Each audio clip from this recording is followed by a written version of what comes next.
ఇప్పుడు green channel చేసి 200% cosmetic charges 21 సంవత్సరాల తర్వాత ఈ ప్రభుత్వంలో పెంచి మా ఆడపడుచుల కాస్మెటిక్ ఛార్జెస్ మా పిల్లలకు చదువుకునే వాళ్లకు ఇంటి దగ్గర అమ్మను నాయనను అడగాల్సిన పని లేదు. సబ్బు కోసమో చిన్న చిన్న పౌడర్ కోసమో కూడా తల్లిదండ్రుల మీద ఆధారపడే పరిస్థితి ఉండే.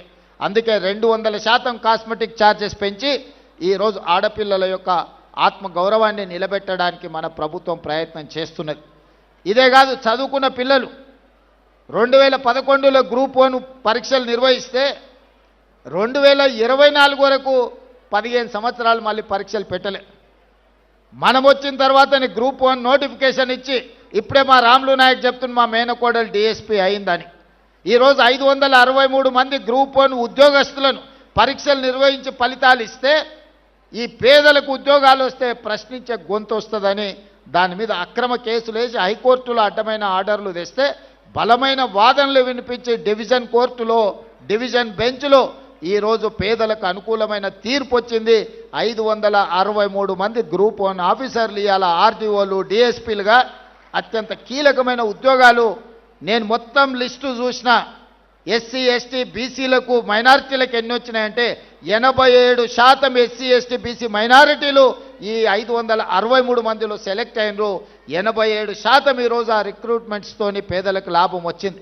Group 2, group 3, group 4 teachers recruitment, doctors recruitment, nursing recruitment, ఈ విధంగా 70,000 ప్రభుత్వ ఉద్యోగాలు ఈ 2 సంవత్సరాలలో ఇచ్చినాం. దాదాపుగా 70,000ల్లో 85% పైగా ఎస్సీ ఎస్టీ బీసీ మైనారిటీలకు ప్రభుత్వ ఉద్యోగాలు ఇచ్చినాము. ఒక్కొక్కరి పేరు ఒక్కొక్క ఊరు వివరాలు ఇస్తా. ఎవరికైనా అనుమానం ఉంటే ఇక్కడున్న చదువుకున్న అధికారులతో పాటు ఎవరైనా నేను చెప్తున్న వివరాల మీద అనుమానం ఉంటే ప్రభుత్వం అధికారికంగా లెక్కలు ఇస్తుంది. మీరు లెక్కబెట్టి చూడండి. ఈ ప్రభుత్వం పేదల కోసం పనిచేస్తుంది. ఈ ప్రభుత్వం పేదల అభివృద్ధి కోసం పనిచేస్తుంది. ఒకప్పుడు భూములుండే. ఇందిరాగాంధీ గారు అగ్రికల్చర్ సీలింగ్ యాక్ట్ తీసుకొచ్చి ఇందిరాగాంధీ గారు లంబాడ సోదరులకి ఎస్టీ రిజర్వేషన్లు ఇచ్చింది.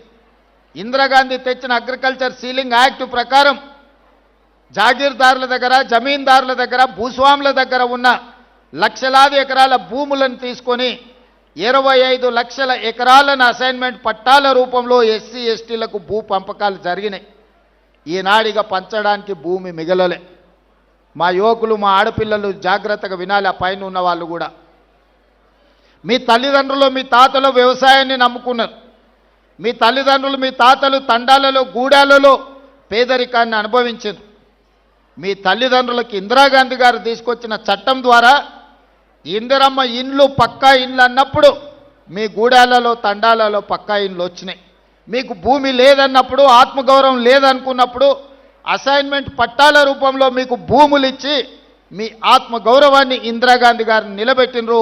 ఇవాళ లంబాడ సోదరులు వాళ్ళ సొంత తల్లిదండ్రులది లేకపోతే తాత ముత్తాతల్ని ఇంట్లో ఫోటో పెట్టుకున్నా పెట్టుకోకపోయినా చాలామంది లంబాడ సోదరులు ఇండ్లలో పోతే ఇందిరాగాంధీ ఫోటో కనిపిస్తుంది. మా రవీంద్ర నాయక్ గారికి తెలుసు, నేను చూసిన. కానీ ఆనాడు ఇందిరాగాంధీ ఇచ్చినట్టు ఇవాళ మీకు భూములు ఇవ్వడానికి ప్రభుత్వం దగ్గర లేవు. ఇవాళ దళితులకు గిరిజనులకు నా సూచన ఒక్కటే, ఆనాడు ఉన్న పరిస్థితుల్లో కాంగ్రెస్ పార్టీ సంక్షేమము అభివృద్ధిలో ఒక విధానాన్ని తీసుకున్నది. ఆ శకం ముగిసింది. ఇవాళ నిజంగా నాకు మీకు భూములు ఇవ్వాలన్నా ఈ ప్రభుత్వం దగ్గర భూములు అందుబాటులో లేవు.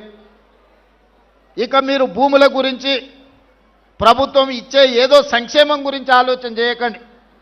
ఈ ప్రభుత్వం మీకు చదువు ఇవ్వదలుచుకున్నది. ఈ ప్రభుత్వం మీకు సంక్షేమం కాదు, సంక్షేమంతో పాటు మీకు చదువు ఇవ్వదలుచుకున్నది. నా సూచన ఒక్కటే, ఇక్కడికి వచ్చిన పిల్లలందరికీ చదువుకోండి, బాగా చదువుకోండి. చదువుకోవడానికి ఏం కావాలనో నన్ను అడగండి. మీరు డాక్టర్లు అవుతారా, మీరు ఇంజనీర్లు అవుతారా, మీరు ఐఏఎస్లు అవుతారా, మీరు ఐపీఎస్లు అవుతారా, మీరు ప్రొఫెసర్లు అవుతారా, ఈ దేశాన్ని మీరు ఏలడానికి ఏమవుతారో చెప్పండి, నేను మద్దతు ఇస్తా. మేమేమీ చేయం, ఇంటి దగ్గర ఉంటాం, మాకేదన్నా భూమి సార్, లేకపోతే మాకేదో చిన్న చిన్న వ్యాపారాలు చేసుకుంటాం అనేది వదలండి. లంబాడ సోదరుల చైతన్యం ఉంది. లంబాడ సోదరులకు ప్రపంచం గురించిన అవగాహన ఉన్నది. నేను చెప్పేది ఒక్కటే, యుక్త వయసులో తప్పుదారి పడితే జీవితకాలం బాధపడతారు, మీ తల్లిదండ్రులకు భారం అవుతారు. కానీ ఈ వయసులో కష్టపడితే, ఈ వయసులో మీరు చదువుకొని, చాలామంది ఈడ ముందు వరుసలో అధికారులు ఉన్నారు. అధికారులు ఎవరున్నా గుర్తించి వాళ్లకు వివిధ శాఖలలో కీలకమైన హోదాలు ఇచ్చిన. ఎందుకంటే ఆ స్ఫూర్తి మీకు రావాలి. అరే మా వాడు ఈఎన్సీ అయిండు, మా వాడు సింగరేణికి సిఎండి అయిండు, మా వాడు ట్రైకార్కి చైర్మన్ అయిండు, లేకపోతే మా వాడు వివిధ కార్పొరేషన్లకు చైర్మన్లు అయినరు, మా వాళ్ళు ఎమ్మెల్సీ అయినరు, ఎంపీ అయినరు అంటే చదువుకోవడం వల్ల ఈ అవకాశం వచ్చిందని భవిష్యత్ తరాలకు, ఈ యువతరానికి అవగాహన ఉండాలి అని చెప్పి మీ వాళ్లకు వివిధ అత్యంత కీలకమైన హోదాలు నేను ఇచ్చిన. అందుకే భూముల గురించి, అందించే తాత్కాలిక సంక్షేమం గురించి ఆలోచన చేయకండి. మీరు భవిష్యత్తును నిర్దిష్టంగా నిర్ణయించుకోండి. మీరు డాక్టర్ అవ్వాలనుకుంటున్నారా, మీరు ఇంజనీర్ అవ్వాలనుకుంటున్నారా, మీరు లాయర్ అవ్వాలనుకుంటున్నారా, మీరు ప్రొఫెసర్ అవ్వాలనుకుంటున్నారా, ఒక గొప్ప చార్టెడ్ అకౌంటెంట్ కావాలనుకుంటున్నారా, లేకపోతే సినిమా రంగంలో రాములు నాయక్ గారు చెప్పినట్టు గొప్ప టాలెంటెడ్ మంగ్లీలు కాదలుచుకుంటున్నారా, మీరు ఆలోచన చేసుకొని మీరు ప్రొఫెషన్ ఎన్నుకోండి. డైరెక్షన్లెస్గా ఉండకండి. నిర్దిష్టమైన ప్రణాళికను పెట్టుకోండి. దానికోసం ఈ ప్రభుత్వం 100% అండగా నిలబడుతుంది. గత ప్రభుత్వాలు చెప్పినాయి మేము ఎస్టీ హాస్టల్ ఇచ్చినాము, ఎస్సీ హాస్టల్ ఇచ్చినామని. కానీ ఎక్కడైనా ఉండడానికి ఏదైనా వసతి గూడు ఏర్పాటు చేసిండ్రా? కాగితం మీద ఆదేశం ఇస్తే సరిపోదు. అందుకే ఈరోజు ఎస్సీ, ఎస్టీ, బీసీలకు, మైనారిటీలకు ప్రతి నియోజకవర్గంలో young India integrated residential schools 25 ఎకరాలల్లా 200 కోట్లతోని, 100 నియోజకవర్గాలల్లా 20,000 కోట్లతోని 25 ఎకరాలలో ఈచ్ క్యాంపస్ ఈరోజు మనము నిర్మాణం చేస్తున్నాము.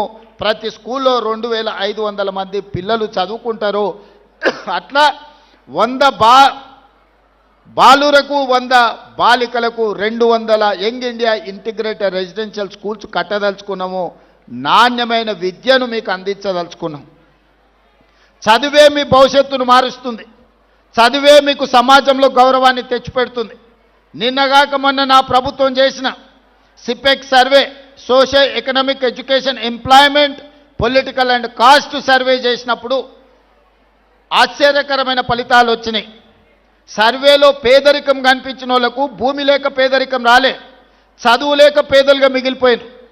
కొన్ని సామాజిక వర్గాలకు 20, 30, 40 ఎకరాల భూమి ఉంది, కానీ వాని ఇంటి దగ్గర పరిస్థితి బాగాలేదు.